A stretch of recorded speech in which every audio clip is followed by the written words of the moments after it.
Утрешния ден ще покаже. Аз не искам да повтарям това, което смятам, че трябва да се направи утре. Ако един протест утре иска да свърши работа, съвсем накратко ще го споделя с вас, защото не сте длъжен да сте ми гледали моите видеа, които също са доста. Следя, но не мога да насмогна на всичките. И аз не мога да си насмогна даже и на моите, да ги обработя в това число. Но ако трябва този протест да завърши с резултат, трябва да има подготвени документи, изготвени от юристи. Трябва да има определени групи от протестиращите, които са добре управляващи, които трябва да атакуват не само парламента, а още 3-4 институции, като се започне от БНБ-то, от президентството. Значи, като се каже да атакуват, утре ще ни викнат двамата, за да ни питат, що подстрекаваме към безредици и насилие. Ще обясня какво. Имам преди да се атакува силно, но без насилие. Да се стигне вътре до кабинета на дадения чиновник с искането да изпълни закона, конституцията такъв какъвто е, и щом има 604 хиляди гласа, никакъв председател на никакъв парламент не може да отменя никакво предложение на никакъв президент за това, че... Само да ви спра за една секунда. Сега, това, което говорихме преди малко за Европейската комисия, има ли някаква нова наредба, която са пробутали, че за еврозоната вече може да гласуват само държавите в еврозоната, същото важи за закона за гражданското участие. Закона от 2013 година мисля, че 13 или 13 пъти мисля, че е променен. Сега да не цитирам, но е 12 или 13 пъти е променен закон. От 2013 до сега? Значи по един път... Да, от 2013, от 2009 13 или 12 пъти. Едно от двете. Ясно, почти един път годишно са го променяли. Може и два пъти някой път преди избори. Така. Вие нещо знаете ли какво е променено? Нямате идея. Аз си нямам. Да не говорим за... ние се интересуваме. А да не говорим за обикновените хора. Сега, това, което аз помня е следното. 200 хиляди подписа, ако съберете, референдума влиза в Народното събрание и Народното събрание решава дали да има референдум или не и може да променя въпроса така, че да е по-ясен, без да променя смисъла. Това помня, че съм чел. Ако съберете 400 хиляди подписа, референдума става задължителен. И Народното събрание може само да промени въпроса, без да променя смисъла. Ако влезете с днешна дата да четете, ще видите, че точката за 200 хиляди стои, а отдолу тази за 400 стои, но двете не са свързани смислово една с друга. Тоест неграмотниците, които са променяли закона, не са се съобразили с едната и с другата точка, каквото е пишело преди, и с набирането на 200 хиляди подписа в сегашния вариант на закона, който проверях преди една седмица, е безсмислено. Тоест цялата точка с тия 200 хиляди трябва да отпадне, защото тя нищо не прави, а я има в закона. Останала от преди. Сега важното нещо, което искам да ви кажа. Това, което аз помня е, че ако президента внесе искане за референдум, то е задължително. И това нещо в момента в закона го няма. Някъде по пътя се търкулнала питката и си фанала гората. Затова в момента имаме дилемата с президента да не му приемат въобще до парламент, защото ако откажат в парламента, той може да ги съди, защото има неяснота какви са му правата и задължително ли е. И тогава Конституционният съд ще е в голям проблем, защото законът е писан от неграмотници и калпа. И затова го отрезва още Киселова, което е пълен позор за българския парламент. Значи аз лично съм гледал тая дама в музея Сладкарницата, как си прави срещи с професор Киров да я учи и като я научи нещо и тя после отива в телевизията в 5, в 6, в 7 и се прави на много умна конституционалистка. Като 2 часа преди това е пила до мене кафе на масата в кафенето и съм я чул какви глупави въпроси му задава и как той обяснява. В момента той се отказа от нея и каза, че това е срам и за професията, и за преподаването, и за какво работи. Разбирате ли какви хора имаме там и колко лесно един такъв човек се продава? Беше лесно. 12, 13, 14 пъти гласуваха, накрая напънала са планината, родила мишка, дето се казва. Ето, това е да разберете какви долни душички влизат в политиката и се инсталират, защото са послушковци. И на всичко да отгоре тя ще бъде бъдещия министър-председател служебен в случай на едни избори, така че какви избори ще бъдат организирани? Вижте, ще бъде ако народа я остави. Ако ще сме овце, рето ще ни стрижат, ще ни бъде. Ако се събуди българския лъв, трябва да й отхапе главата. За нея протестите са нещо нормално. На Околчица го каза, на свято място го каза, че протестите били нормално и тя не им обръщала внимание. Вероятно, защото до сега протестите бяха такива, на които тя можеше да си позволи да не им обръща внимание. Ако Не, вижте, жената е на много ниско ниво, така че дори не влиза в графата да знае, че протестите нищо не могат да направят. Завряла се, ходи, забележете охранителите. Подпискате от двете страни са я подпрели. Кога ли са я подпирали такива здрави мъже някъде, но това е друг въпрос.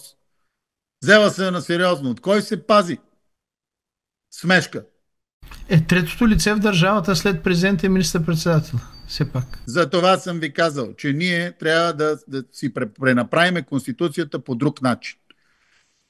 Всяка власт е равностойна и независима от другата. И една власт не може да контрира друга власт. Ние не трябва да сме парламентарна република, защото парламента прави закони, по които да живеем. Държавата се управлява от изпълнителната власт, Министерски съвет. А в Конституцията трябва да пише не, че сме парламентарна република, а да бъде заменено ние сме демократична република. Думата демокрация, макар да се изправим на ногти, да ви кажа честно. Не. Така направиха да я изцапат и да я направят. По този начин хората да им се изправят косите, като чуят демокрация. Това е умишлен процес за обезмислене на думите и за... Вижте, християн-демократи, какво е според вас в момента? Да. Комунисти с фашистски наклонности. Българска социалистическа партия, има ли там социалисти? Изобщо вече остана. Това е положението. Тези неща трябва да се изправят. Но това нещо започва по съвсем друг начин. Изчистване на целия боклук и идване на чисто нови елити.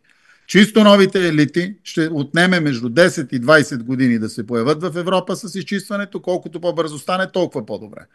Видяхте какво стана в Румъния. Не пуснаха Калин Джорджеско, вкараха им Симеон. Симеон първо каза аз съм новия, ама после каза съгласен съм. А после каза отишъл при поляка. Ама знаете ли, че поляка има присъда в Русия за оскверняване и чупене на руски паметници в Полша? И че има заповед за неговия арест.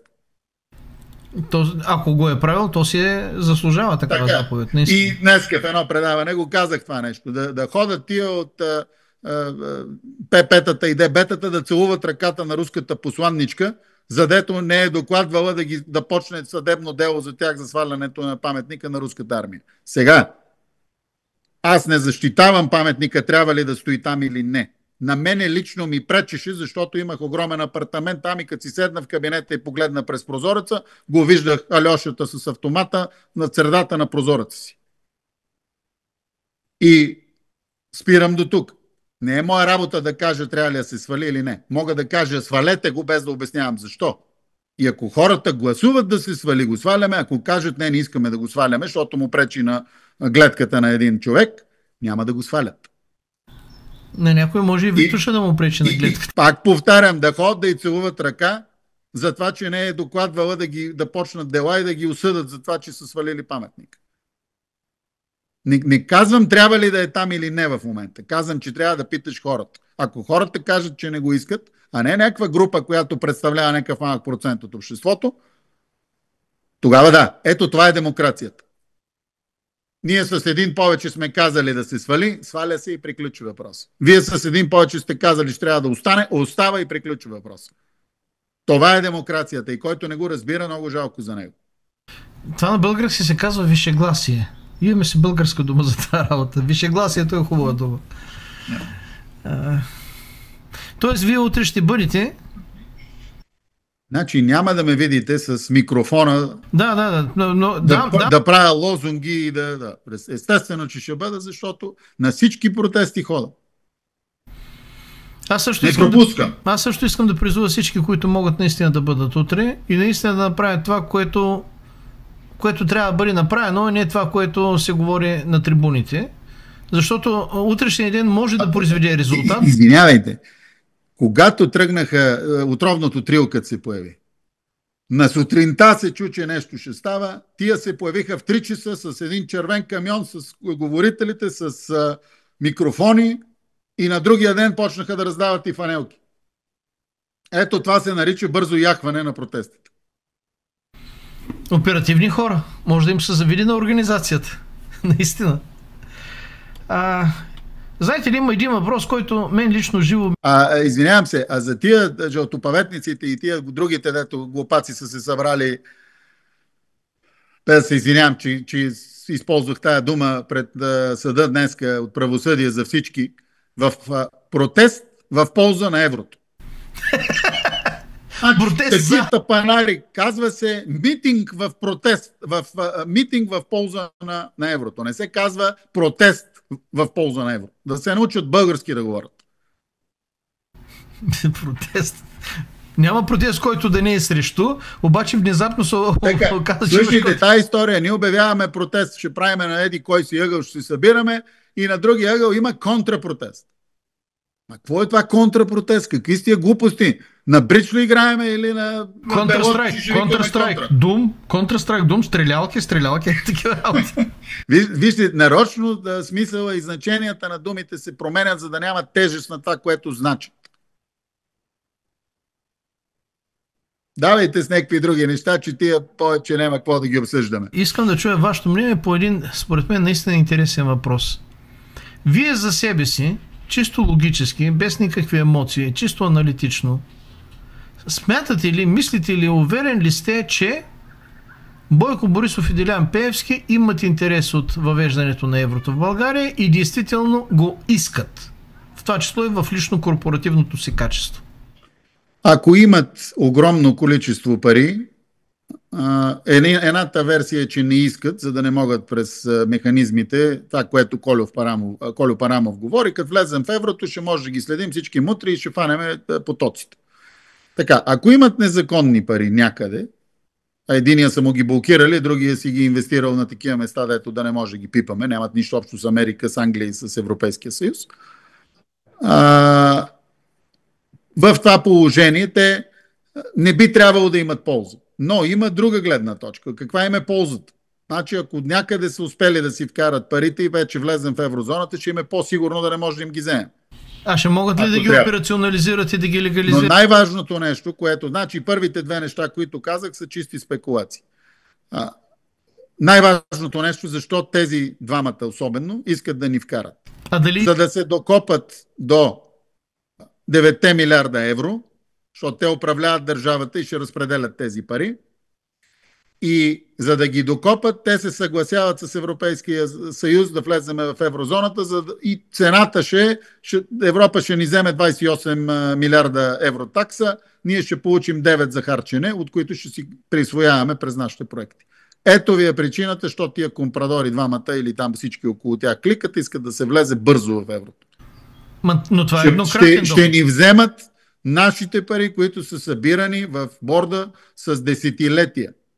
Но това е еднократен доход. След това дали ще могат да продължават да се правят тези активности, които... След това си мислят, че ще ходят по разни острови, както планираха ти от ПП-тата, но да знаят, че както Мосад и както американските данъчни имат право да отвличат по цял свят хора, така ще ги прибираме с семействата им тук, докато се издължат дълговете.